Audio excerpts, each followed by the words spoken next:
The pith helmet is a lightweight cloth-covered helmet made of cork or pith, typically pith from the sola, Aeschynomene aspera, an Indian swamp plant, or a paludosa, or a similar plant. Designed to shade the wearer's head and face from the sun, pith helmets were often worn by people of European origin in the tropics, but have also been used in other contexts. Origins.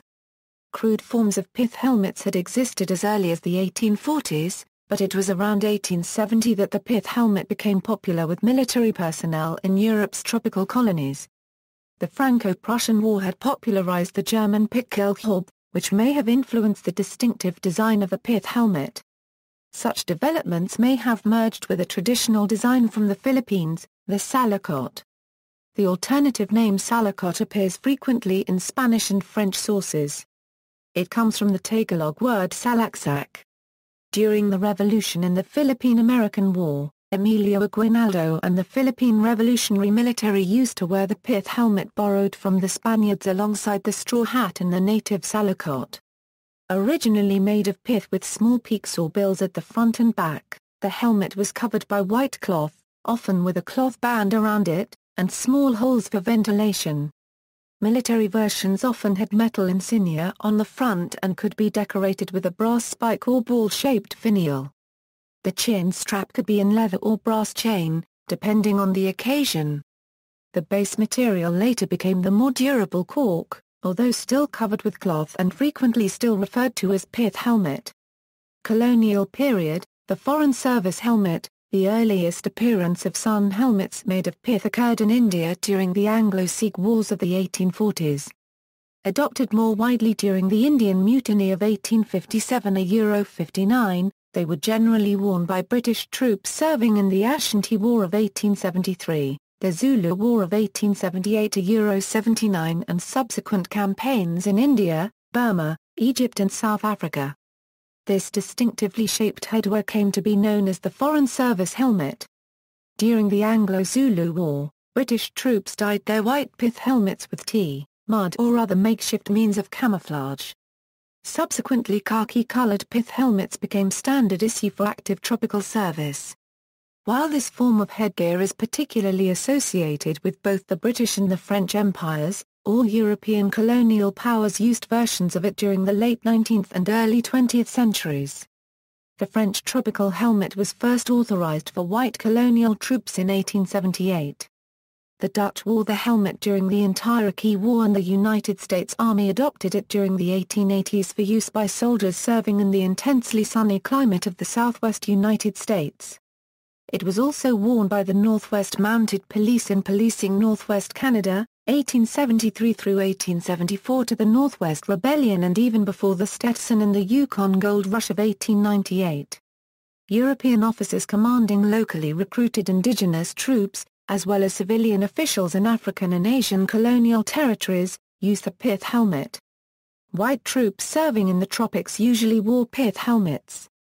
Although on active service they sometimes used such alternatives as the wide-brimmed slouch hats, which were worn by U.S. troops in the Philippines and by British Empire forces in the later stages of the Boer War. Home Service helmet. At the same time, the military adopted a broadly similar helmet, of dark blue cloth over cork and incorporating a bronze spike, for wear in non-tropical areas. This helmet led to the retirement of the shako headdress. While not considered a true pith helmet, this headdress did resemble its tropical counterpart, and during the 1890s a white version which could be worn in both the United Kingdom and India was experimentally issued to some British regiments.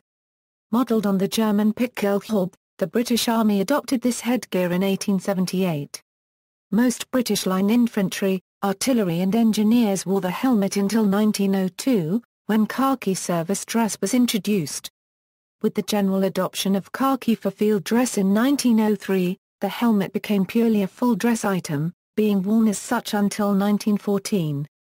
The Home Service helmet is still worn by some British Army bands or corps of drums on ceremonial occasions today. It is closely related to the custodian helmet worn by a number of police forces in England and Wales.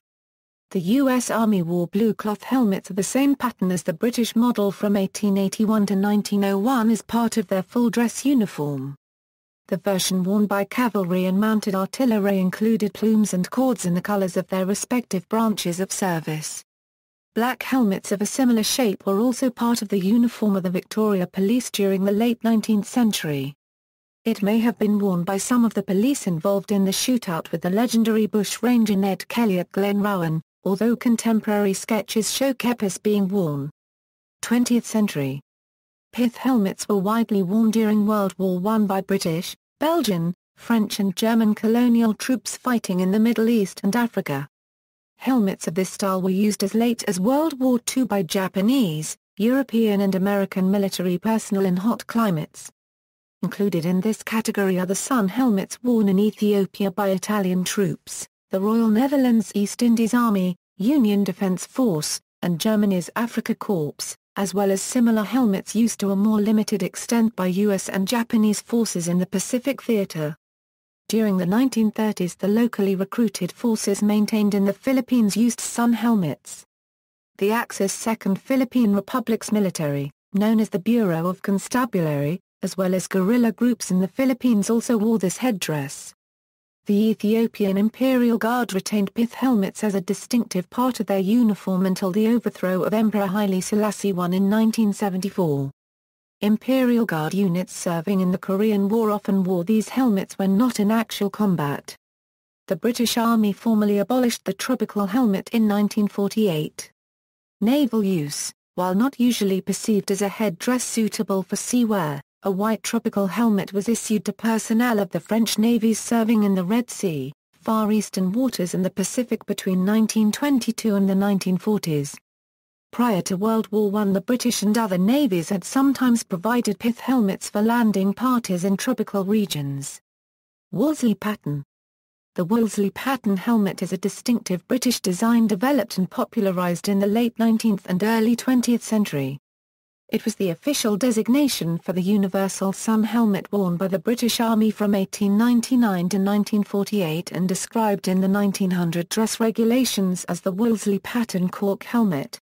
With its swept-back brim it provided greater protection from the sun than the old Foreign Service helmet, and its use was soon widespread among British personnel serving overseas. In the early 20th century the Canadian militia adopted it as full-dress headgear for infantry of the line, and several armour and infantry regiments maintain its use. Through the first half of the 20th century, the Wolseley pattern helmet was worn with civil uniform by British colonial, diplomatic and consular officials serving in hot climates. It was worn with a gilt badge of the Royal Arms at the front. When worn by governors and governors-general the helmet was topped by a 10-inch red and white swan feather plume. British diplomats in tropical postings, governors-general, governors and colonial officials continued to wear the traditional white helmets as part of their ceremonial white uniforms until Foreign and Commonwealth Office officials ceased to wear such dress during the late 20th century for reasons of economy. The ceremonies marking the end of British rule in Hong Kong in 1997 featured the Royal Hong Kong Police aide-de-camp to the governor in a white Wolseley pith helmet with blue feathers, and was probably the last occasion on which this style of headdress appeared as a symbol of empire. Prior to World War II, Royal Navy officers wore the Wolseley helmet when in white uniform. The helmet was plain white, with a narrow navy blue edging to the top of the puggaree. In the Army a khaki version was frequently worn, ornamented with a regimental cap badge. The full-dress white helmet varied further from regiment to regiment, it was topped with a spike or a ball, and some regiments had distinctive puggarees. General officers and staff officers in full-dress wore plumes similar to those worn on their full-dress cocked hats. Civilian use. Such was the popularity of the pith helmet that it became a common civilian headgear for Westerners in the tropics and subtropics from the mid-19th century. The civilian pith helmet usually had the same dimensions and outline as its contemporary military counterpart, though it lacked decorative extras such as badges. It was worn by men and women, old and young, both on formal and casual occasions, until the 1940s. Both white and khaki versions were used. It was often worn together with civilian versions of khaki drill and or bush jackets. Until the 1950s there was a widespread assumption that wearing this form of headdress was necessary for people of European origin to avoid sunstroke in the tropics. By contrast, indigenous peoples were assumed to have acquired a relative immunity. Modern medical opinion holds that some form of wide-brimmed but light headwear is highly advisable in strong sunlight for people of all races to avoid skin cancers and overheating. Modern survivals. Commonwealth. The Royal Marines still wear white Wolseley pattern helmets of the same general design as the old Pith helmet as part of their No. 1 or dress uniform. These date from 1912 in their present form and are made of natural cork covered in white cloth on the outside and shade green on the inside. Decoration includes a brass ball ornament at the top, helmet plate and chin chain. A similar headdress is worn by the Tongan Royal Guard. Australian military bands, such as the Army Band and that of the Royal Military College Duntroon, still wear the white pith helmet, as do the New South Wales Mounted Police. The Royal Gibraltar Regiment wear the white pith helmet with a white tunic and red tunic. The white Wolseley helmet may still occasionally be worn by governors of British overseas territories when in uniform. Since 2001, such dress has been provided only at the expense of the territory concerned and is no longer paid for by the Foreign and Commonwealth Office. The pith helmet continues to be worn by cadets in senior positions at the Royal Military College of Canada for certain parades and special occasions. Notably, the Cadet Wing Commander, Deputy Wing Commander, Wing Training Officer, Wing Administration Officer, Squadron Leaders, Squadron Training Officers, and the Colour Party. The same pattern of helmet forms part of the ceremonial dress uniform of the Royal Canadian Regiment and Princess Patricia's Canadian Light Infantry, with distinctively colored puggarees. United States. The U.S. Marine Corps pith helmet has also seen use as a form of identification by rifle range coaches. Similarly, the campaign hat is worn by rifle range instructors as well as drill instructors. White sun helmets of plastic material but traditional design are still worn today by some mail carriers of the U.S. Postal Service, when delivering the mail on foot in hot climates, such as Puerto Rico, South Carolina, Florida, Southern California, Arizona, and Hawaii, or during rainy weather. A pith helmet with a feather plume is part of the uniform of the Phantom Regiment Drum and Bugle Corps, from Rockford, Illinois. The Netherlands. A black pith helmet similar to the British Home Service helmet is worn with the ceremonial uniforms of the Garda Regiment Fusiliers Princess Irene and the Netherlands Marine Corps. Vietnam. After World War II, the Communist Viet Minh and later the People's Army of Vietnam of the North based their helmet design on the French pith helmet of the former colonial power and adopted it as their own. Today it is still widely worn by civilians in Vietnam. This style of headdress now appears only rarely as part of military and police uniforms. In design, the Vietnamese model was similar to the pre-Euro World War II civilian type, but covered in jungle green cloth, sometimes with a metal insignia at the front. Other nations. The Compagnie des Carabiniers du Prince of Monaco and by the Sri Lankan police as part of their dress uniform.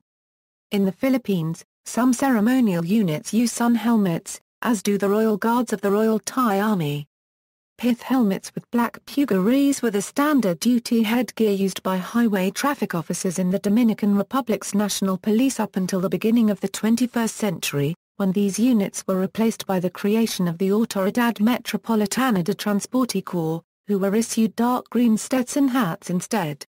White Wolseley helmets are worn by mounted Presidential Guard members in Harare, Zimbabwe, during the opening of every first parliamentary session. A khaki or white pith helmet is part of the standard summer uniform of traffic officers in certain police departments in India. Modern Italian municipal police wear a helmet modelled on the Model 1928 tropical helmet of the Royal Italian Army for foot patrols in summer. These are made from white plastic with cork or pith interior lining and resemble the British custodian helmet, though taller and narrower. Modern commercial models. The pith helmet has had a limited comeback in recent years, with their now novel appearance and genuine functionality making the headdress increasingly popular for gardening, hiking, safari and other outdoor activities. Today's helmets are generally available in 4 basic types. These have changed little since the early 1900s, except that for easier adjustment the inner headband utilizes Velcro instead of the earlier brass pins. French pith helmet. This is the most functional of the helmets, with its wide brim providing more sun protection than the more narrow-brimmed variations. This helmet is mostly made in Vietnam, where the design was inherited from French colonial patterns. Like other civilian pith helmets, it can be soaked in water to keep the wearer's head cool in hot weather. Another feature in common with other patterns is the adjustable chin strap at the front of the helmet. Indian pith helmet. The Indian model is almost exactly the same as the French one, but with a slightly narrower brim and a squarer dome. It shares with other helmets the ventilation button atop the dome. African pith helmet, or safari helmet, is a variation mainly used in savanna or jungle regions of Africa. It is generally a khaki grey color, with the same dimensions and shape as the Indian helmet described above. Wolseley pith helmet. This variation of the helmet was named after Sir Garnet Wolseley and widely used by the British Army and Colonial Civil Service from 1900. The Wolseley helmet differs from other pith helmets in having a more sloping brim with an apex at the front and back. The dome is also taller and more conical than the other more rounded variations. It is the helmet often portrayed as being worn by stereotypical gentleman explorers. Gallery. See also, Shalapith, Custodian helmet, Merriweather, notes. References. External links, media related to pith helmets at Wikimedia Commons, militarysunhelmets.com, a non-commercial website covering history of military sun helmets.